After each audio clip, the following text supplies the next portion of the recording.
Hi, I'm Avi Beer, and you're watching Jewish Music Toronto.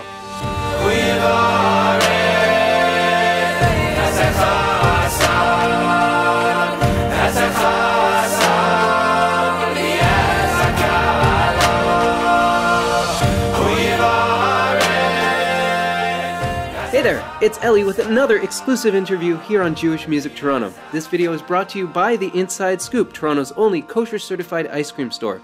Don't miss your chance to save 10% off your order of $10 or more when purchasing their amazing mini ice cream cakes. This offer is only good till December 31st, so visit The Inside Scoop today and use the code MINI when placing your order.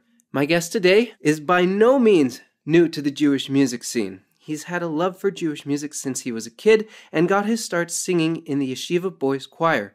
But since 2016, with the release of his first single, Barchi Nafshi, he's been working to make a name for himself and his own songs. All the way from the Five Towns, New York, it's Avi Beer. Thank you for having me. Thank you for joining me. It's a pleasure. So, Avi, you were born and raised in the Five Towns, as I understand it. You attended the Hebrew Academy of Long Beach. In your day school years, describe your community, your school, and your life in those formative years. So I always attended HAL, Hebrew Academy of Long Beach, and HAL was located in Long Beach up until like last year when it finally moved to Windermere. Fun fact. But it was a commute, going every day, half-hour bus drive to HAL, and being there with the Rebbeim and teachers, half-day secular studies, half-day Judaic studies. And then after that, I went to the HALB's division of high school, DRS, Davis Randolph Stoller, Yeshiva High School Boys. And those two schools are fully connected as well. Yeah, and that was in the Five Towns, actually, so only like a 2-minute walk. Then after that, I went off to Israel for 2 years. First year in Karen B'Yavneh, and second year in Netiv Aryeh. Mm. And your community actually within the Five Towns, how would you describe it? I would describe it as modern Orthodox, it's a very close community, many shuls, many schools, very populated Jewish area. Tell me what you remember of your early exposure to Jewish music. I remember from when I was a little kid, I have videos, I used to run around the house and sing Jewish music, different songs, all the inspirations from these people that I look up to till this day. And then there's this choir called Yeshiva Boys Choir, and I always wanted to go into that choir.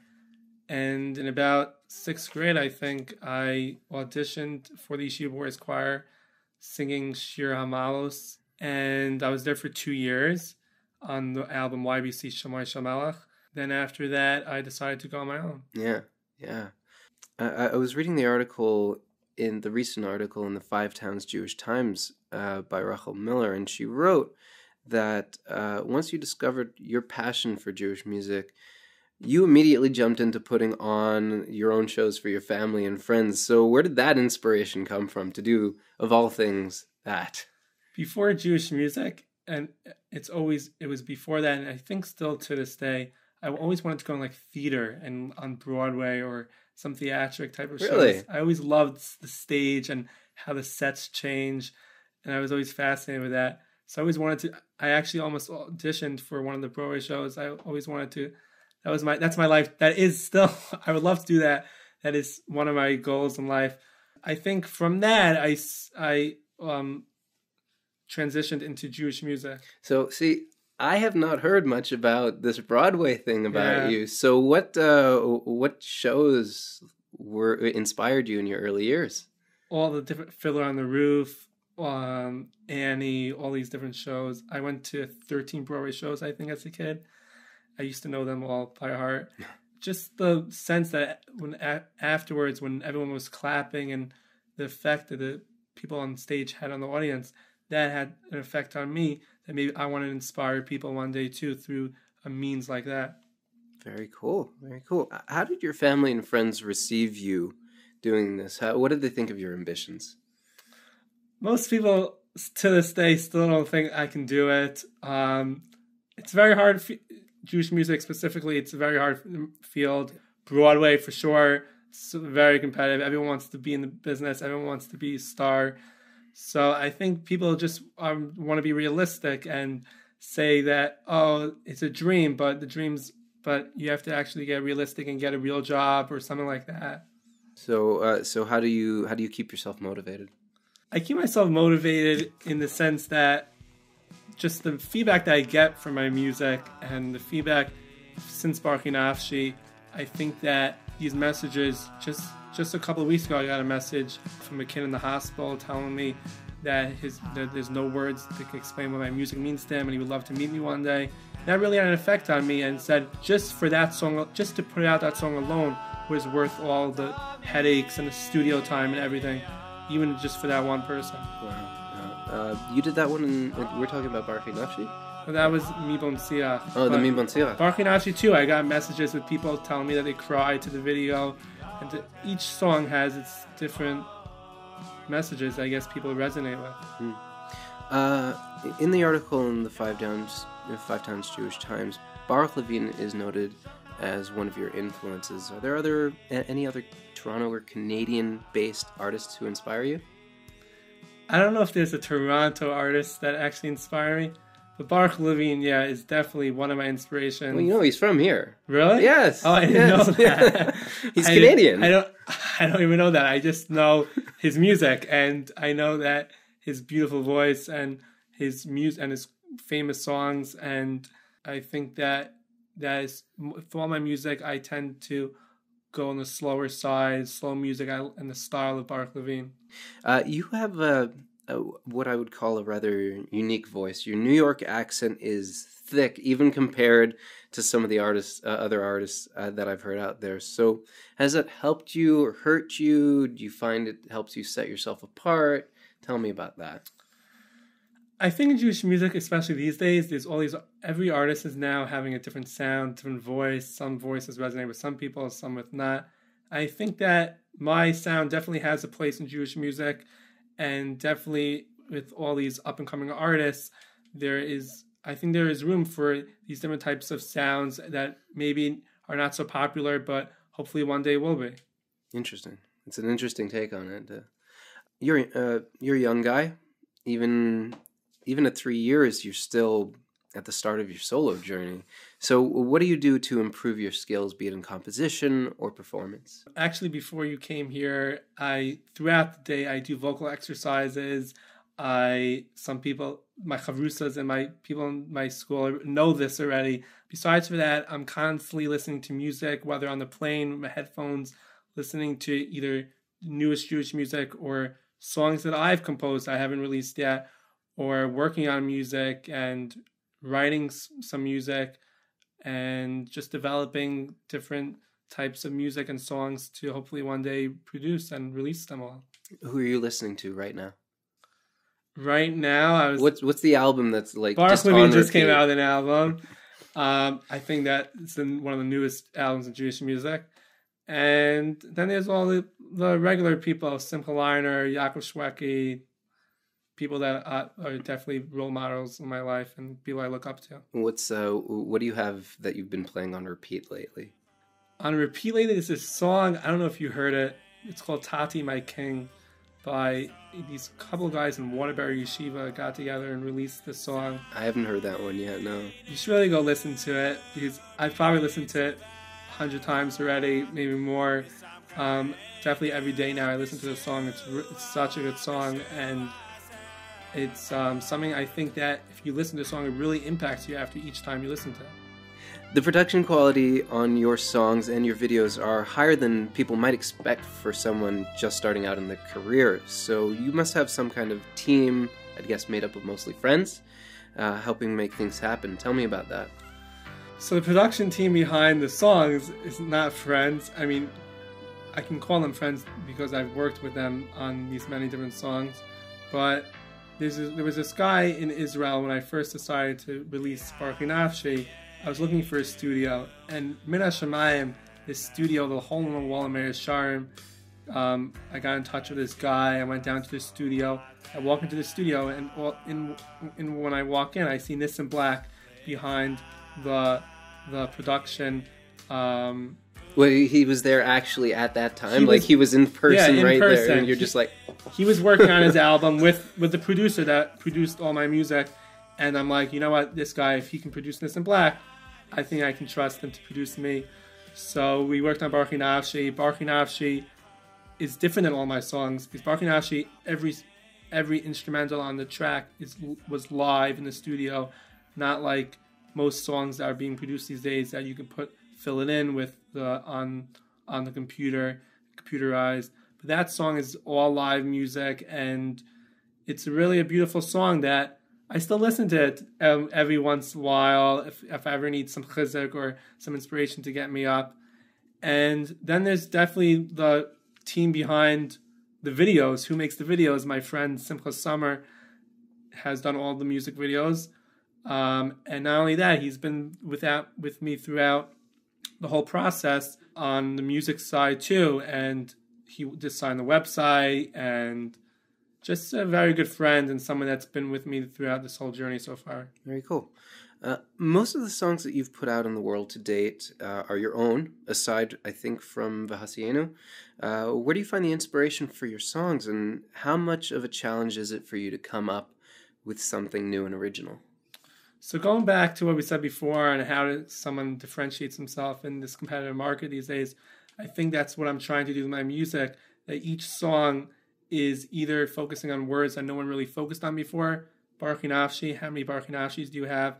V'Hasienu, I don't really know so many V'Hasienu songs. Or is it just taking a classic song like Mi Bon Siach, sung at a chuppah, practically every chuppah, usually a very slow song. I wanted to make it a little bit more upbeat, put a twist on the classic song. And I think that's what I'm trying to do with all my music and my upcoming music, to differentiate myself and find my niche in this market. Do you have kind of like a backlog of songs that you've written over the past few years, and you're working them over again, taking a look back, or is it always has to be something new, and maybe it takes a little more time, but at least it's fresher to you? Barchi Nafshi itself took 3 years to make.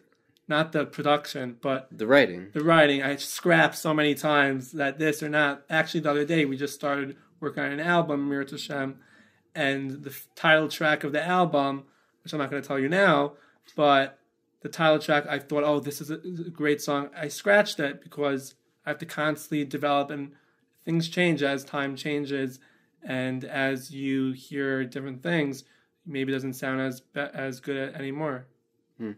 Tell me about your writing process, and once you've gotten a song down, what it's like for you to bring it to life. When I have a song down, it's very hard for me to bring it to life because I don't play an instrument. So most people, songwriters, play piano or guitar so they can put the chords down and put a very rough demo. Me, I had to sit down with Yisrael Laub, who was the guy in Israel, and sit down with him and try to sing it over to him. He put the chords down, and then go from there. Slowly develop the song, put drums on it, put bass, and bring it to life. Most recently, you covered the song "A Million Dreams" from The Greatest Showman. What made you decide to do a cover, and of all songs that you would have done, why that song in particular? I know it's not a classic Jewish music song to cover. I'm making no judgments, but I thought it was the right moment for me, my career, to release that song. Once I heard "A Million Dreams" from The Greatest Showman, I said, wow, this song had an impact on practically the entire world. It was the #1 song, I think, in 2017. And till this day, on all these concerts and people performing across the world. And I said, the song, the message resonates with me so much in that we all have to follow our dreams, that sometimes it may not look that way, that sometimes you may have critics telling us not to go this way or that way. But a million dreams that I'm up during the night thinking about my dreams and wanting to pursue it. When you think of Jewish artists, or when you think of artists that are currently leading in the world of Jewish music, who would you say you are or would most want to emulate? Baruch Levine, as I said before, is someone that I would... I had a feeling you were going to say that, but I was still went with the question. But then there's definitely Yaakov Shweki. I can't not give an interview without mentioning Yaakov Shweki, someone that I think is becoming the king of Jewish music, revolutionizes Jewish music each and every day, constantly putting out new music in a modern twist, and is someone that has definitely impacted the entire Jewish music field. Okay, we're going to be getting towards a wrap-up here, so I'm going to ask a couple of different questions. What scares you about your chosen career path? The scary part of the career is obviously not making it, not having the fans, no one resonates with your songs, not getting the feedback that you might think that you'll get. But someone told me a long time ago, which this is what makes me every day want to pursue the career, is that if you think you're having an impact on someone, then even if you get different criticism from different people, you should still pursue your dreams. And I think that that's a million dreams, and that's what I'm trying to do. Yes, financially, I also have to realize I'm not going to do it a full-time job, and I have to provide for my family.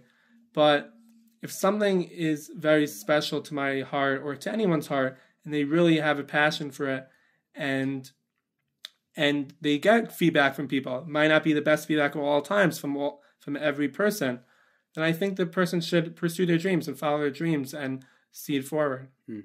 Looking forward, I think it's safe to say that you plan to continue to grow your name in the Jewish music world. You've already said that you're working on an album.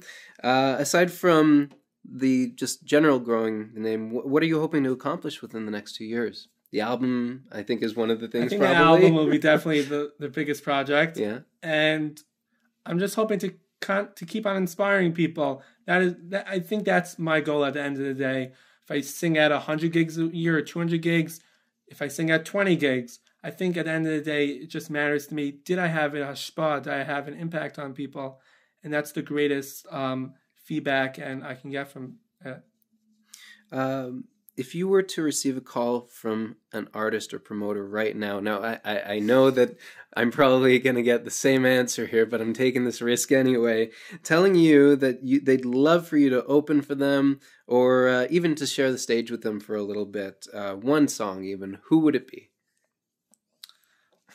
You want me to say Baruch Levine? I don't want you to say Baruch Levine necessarily, but I would also that would be say, fine if you said Baruch Levine. I would also say I would love to work with Singer-Songwriter. We haven't mentioned him yet, but Singer-Songwriter is in the top 3 besides with Baruch Levine and Yaakov Shweki. I love Singer-Songwriter, and I think I would love to work with him, open up a song in a concert for him. Well, it was a pleasure meeting you, Avi. Thank you so much for taking some time with me. I know that you have a busy schedule ahead of you for today. You can check out his music on his channel or via the link in the description below. If you enjoyed this interview, hit that thumbs up button and share it as well. Please support JMT on Patreon. For only $1 a month or more, you can help keep this channel growing. How much you give is up to you. Finally, subscribe and click the notification bell to get updates for new JMT videos. Thanks for watching, and bye for now.